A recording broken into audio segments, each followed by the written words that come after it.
Gentlemen, welcome back. It is good to be back. I'm thrilled to be here for week 3, but I figure before we get into week 3, let's start off by congratulating the winners of week 2. So give it up for Mr. Hunter Hoops, Mr. Hugh Bauer, Mr. Matthew Fruchterman, Mr. Kyle Hamrock, and your host, the Gutter Boys.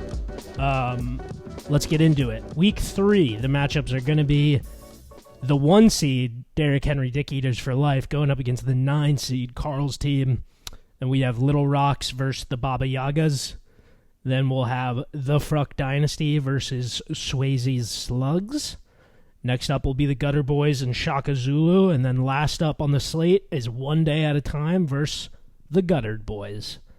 Also, before we get into these matchups, I do want to talk about game script really quickly because I think it's important, and I think if you're not using it, you're behind. I should preface by saying these matter, but it's not a guarantee.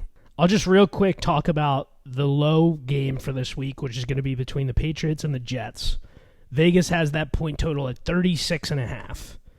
Now, some players you're not really going to be able to wiggle out of a starter sit because of their matchup. Like for me, for example, I have Ramondre as my RB1.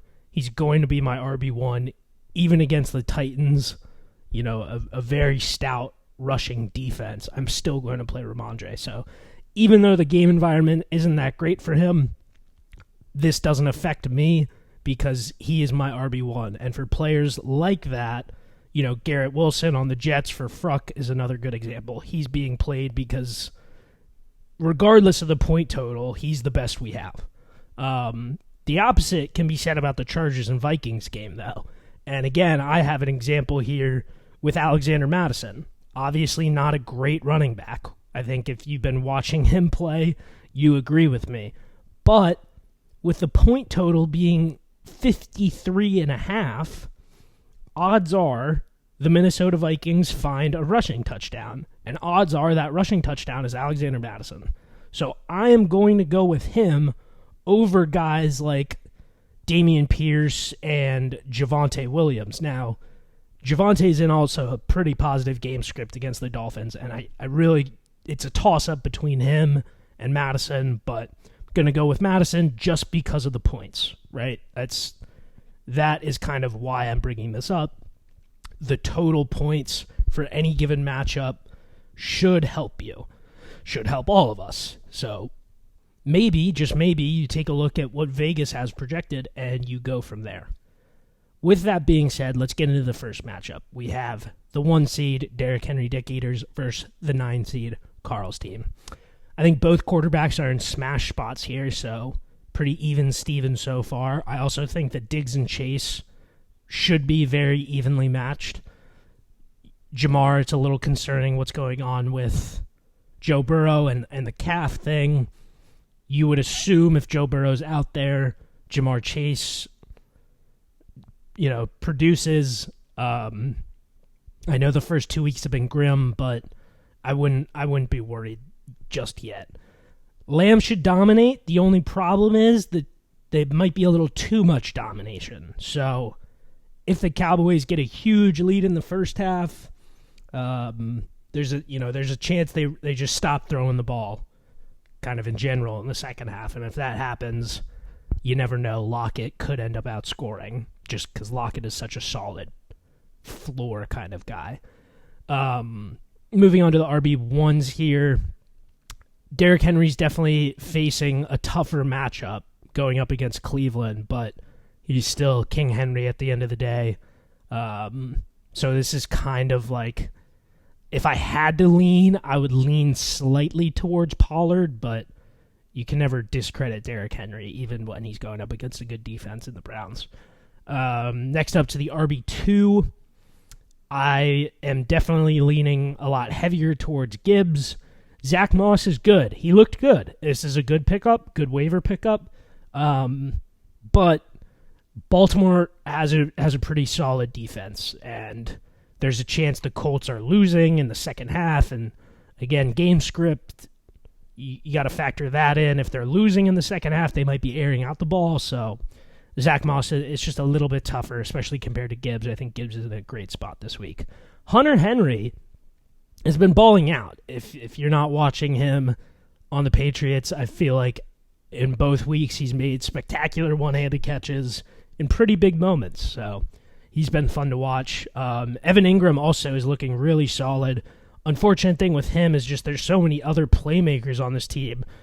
Christian Kirk, Calvin Ridley, Travis Etienne, hell, even Trevor Lawrence himself, that it's just not the best ceiling. But with that being said, it's a fine play, especially against Houston. You never know. He might find his way into the end zone. And then both the flex spots, a little bit underwhelming. I'm leaning towards Christian Kirk just because the Houston matchup seems pretty favorable for him. Tutu Atwell, though, he could go off. You never really know. Too many unknowns with him and Stafford right now. But this is going to be a tough matchup. I think the projections have it correct. It's going to be a very close game. And I do think Carl's team is going to get a very solid and much-needed win here in Week 3. So be on upset alert here. Next up, we get the Baba Yagas versus the Little Rocks. I'm just barely leaning towards Allen here, and that's because Tua has to deal with Surtain. If, like we saw with Christian Gonzalez, kind of putting the clamps on Tyreek last week, it could affect Tua's overall production. If that happens again, I don't know. Puka Nacua versus Amon-Ra St. Brown. Never would have thought. I gotta lean Puka. I gotta lean to Puka. He's the wide receiver 1 right now. I can't believe I'm going with this, but I'm going with Puka Nacua over Amon-Ra St. Brown.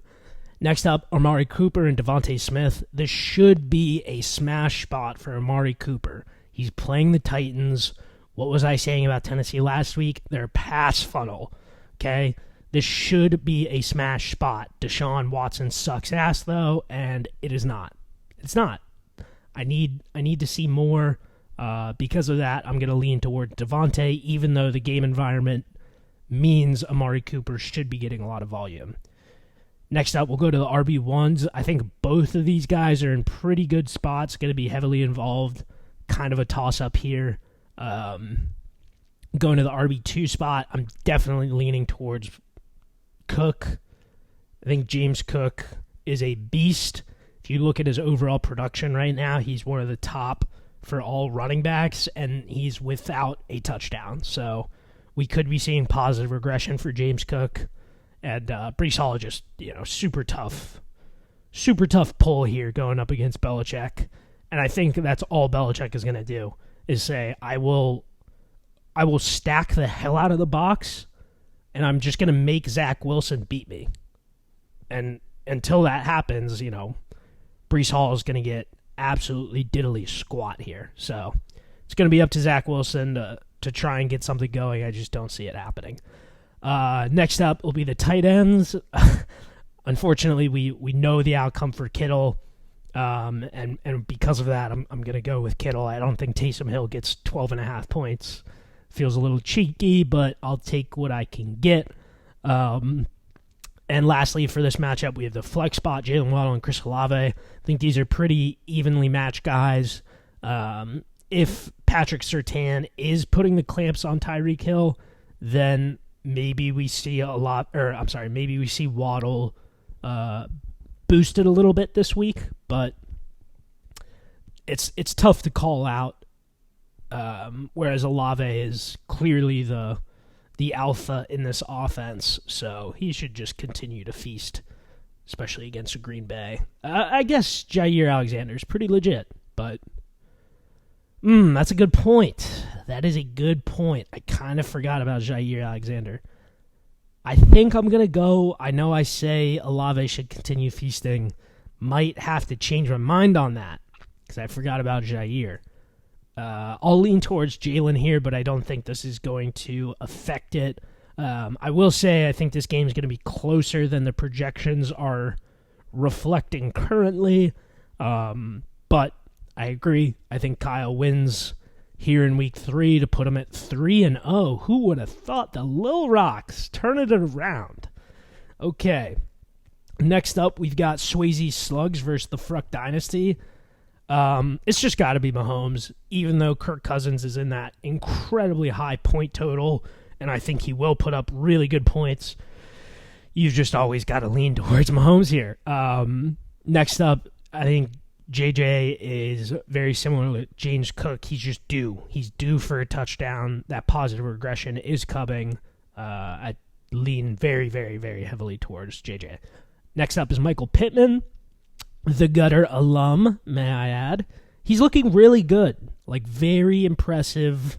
Honestly, Anthony Richardson's just impressed me a lot, and I should have seen it coming. I'm a huge believer in Shane Steichen. I think that guy is the truth. So I should have seen this coming, and I should have looked after an alumni. But anyways, good on you, Fruch, for getting him. I think he's in a good spot here, even against Baltimore. Even with Gardner Minshew at the helm, I think you're in a good spot with Michael Pittman this season. Again, with the RB1 spot, kind of a cheeky pick here, but we know the outcome. I'm gonna go with CMC over Bijan. Bijan could very easily put up 20 plus points, but with the 20 points staring at me in the face, I'm gonna go CMC. Next up, we got Tyler Algier versus Brian Robinson in the RB2 spot. And I got to admit, I was wrong about Brian Robinson. The guy's the straight-up baller, and it seems like Eric Bieniemy is like the perfect guy to come in and help this offense out. They've just been firing on all cylinders, and they look really good. I got to be honest. The Commanders look good. They're playing very good football. Solid value. Fruch, very good again. Next up, we'll go to the tight end, Mark Andrews versus Zach Ertz. You would look at this and go, Mark Andrews immediately. But Zach Ertz is like quietly among the top 5 in tight ends for overall usage. He just isn't going to be in the end zone that much because Arizona won't be scoring that much, unfortunately. But if you're not respecting Zach Ertz right now, I think that's silly, and this matchup is a little bit closer than it appears on the surface. Next up, we get Juju versus Garrett Wilson. This is just a brutal flex spot for both guys, I gotta be honest. I would very slightly lean towards Garrett Wilson just because of his individual talent, but I mean, you never know going up against Belichick. This could be a very ugly, ugly, ugly game. But with that being said, I think Fruch is going to find another solid win despite a very hot start from CMC and the Slugs on Thursday night. Next up, and this one will be brief, it'll be the Gutter Boys versus Shaka Zulu. Hugh, I'm sorry, brother, but Jalen over Jared, AJ over DJ, Calvin over Evans. I'll give you both running back spots, whatever. Kelsey over Goddard, Keenan over Jordan Addison. GG, Hugh. It's going to be gutter all the way. I don't know what else to say. Next up and lastly, we have One Day at a Time versus the Gutter Boys.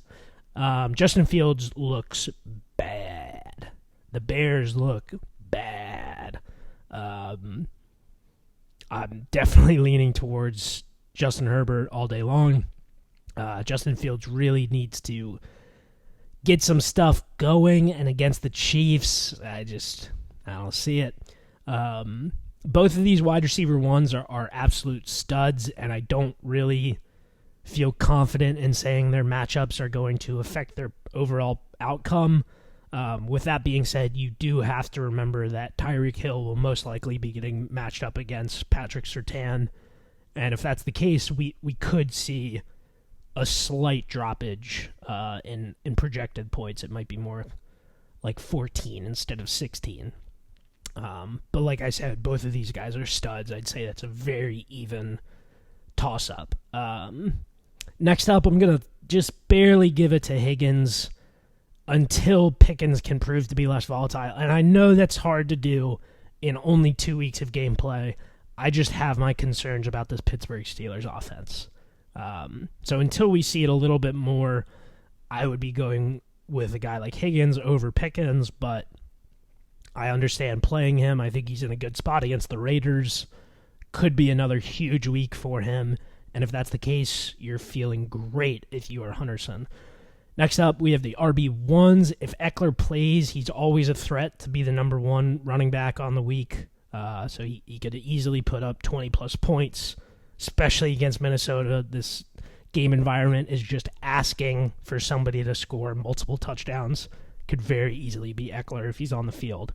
With that being said, Kyren Williams is a legit-ass running back. Sad to see him go, but deals had to be done. I'm still leaning towards Eckler because, like I'm saying, it's just any given week he's on the field, he's a threat to be the RB1. So let's move to the RB2s. We have Justice Hill and DeAndre Swift. I'm definitely leaning towards DeAndre Swift. You would hope that Philly has learned their lesson and has found a featured back in DeAndre Swift. You hope. God, I really hope so. And if that's the case, you have a sick value in Swift as your RB2. Next up will be the tight ends, TJ Hawkinson and Tyler Higbee. I'm definitely going to lean towards Hawkinson, mainly because the guy's a stud, and I'm gonna miss him so much. Kidding, but he is a stud, and he's in that game environment where I just think anybody is ripe for a blow-up. Lastly, it'll be the flex spot, DK Metcalf and Raheem Mostert. I'm going to lean a touch towards DK Metcalf, but Mostert has been balling, and he's been the clear back inside the red zone for the Dolphins, which is phenomenal considering how many points the Dolphins are regularly putting up. Again, really solid value there for the Guttard boys. And you can see 1, 2, 3 of my boys in that lineup, and Debo will be 4 soon. So, apt name. I like it, Hunter. But let's be all honest, the Pittsburgh Feelers was an all-time name, and I miss it. Anyways, my pick for this game, it's going to be very close. This is my game of the week. I think it's going to come down to these wide receiver 2s, T. Higgins and George Pickens, and the flex spots, DK Metcalf and Raheem Mostert. Who can outproduce who in those 2 spots, I think, is going to win. With that being said, I'm going to slightly lean towards Teddy as my official pick, but I would not be surprised if we see a very large upset here in Week 3. With that being said, thank you all for watching and listening. I appreciate it. Here are the winners and the losers. I hope you enjoyed. Sorry for the delay. Life got in the way. It is what it is. I hope you boys are as pumped up for Sunday as I am. All right. Peace, fellas.